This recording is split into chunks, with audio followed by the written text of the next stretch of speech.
Welcome back to another episode of Projecting Grandeur. I'm your host, Ron Dichter. Thank you for tuning in. Thanks for being part of our community. Hope you're getting benefit out of this and enjoying it. And certainly hope it's helping you in whatever your entrepreneurial journey is. Today I want to just tell you a little bit of a story about my current business and something I'm learning. And actually I think something I might have known, but something that I'm really putting into practice. So I have a software company called Sixpack, and inside of that software company, we have a bunch of different components and pieces of it. And one of the things that we've been trying to do is really not only systematize things, like a process, but also automate some of these processes. And I brought on an individual that has a lot of operational experience and brought them in, and they've been there now, 3 weeks or so. And in the time that they've been there, they've come up with some really great ideas.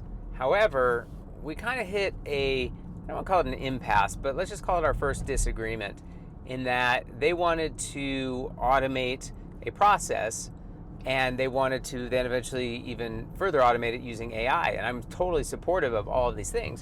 However, I had said to this individual, I said, well, have we tested the manual processes to make sure what we're automating is actually the right things to automate? And he's like, well, we'll figure that out as we automate it and we can adjust accordingly.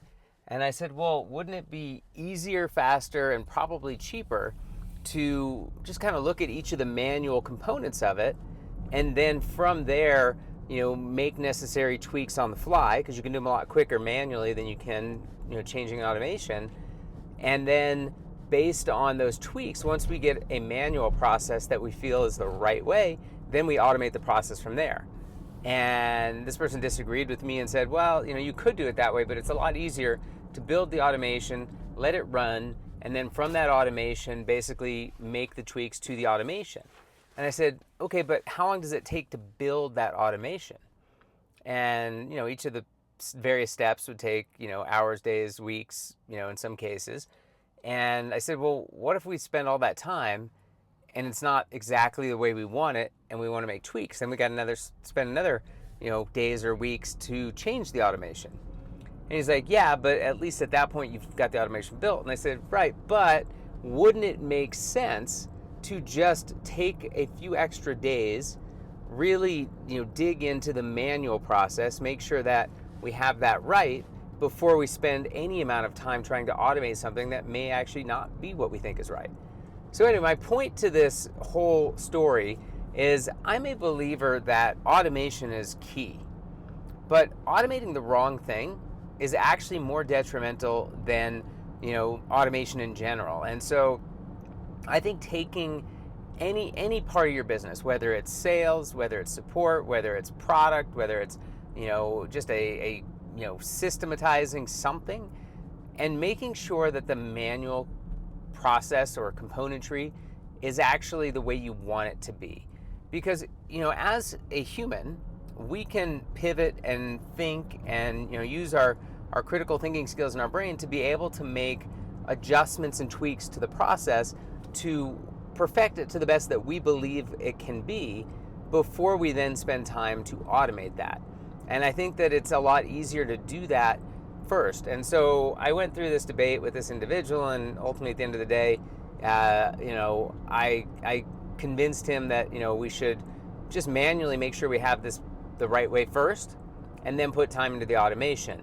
And I'm not saying that I'm right or I'm wrong. I'm giving you my perspective on this, but I will say that in many businesses, people often naturally gravitate to trying to automate something before they even know what they're automating.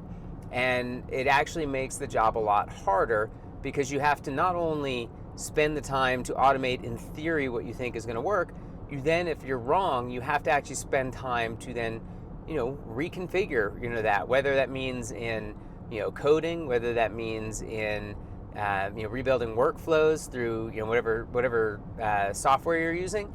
And those things take resources, they take time, and I believe that the manual process is there for a reason, so that you can perfect it to the best of your ability. And then once you have, the manual process perfected, then you build the automation around it. Then it becomes a lot easier to tweak and adjust as you get, real-time feedback on, whatever it is that you're doing.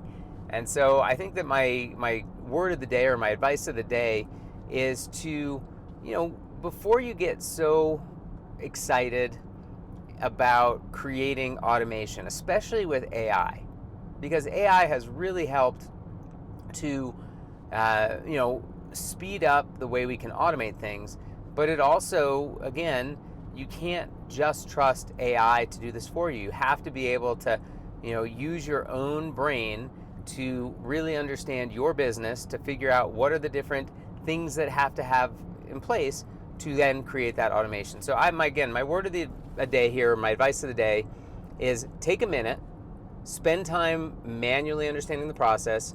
Once you manually have it in a way you think makes sense, then go and automate the process. And then once you do that, then you can adjust accordingly and make tweaks to continually improve and make the process better. So hope you find this helpful. Hope that you can put this to use in your business. And as always, please like, comment, and share. Thanks for tuning in. Have a good day.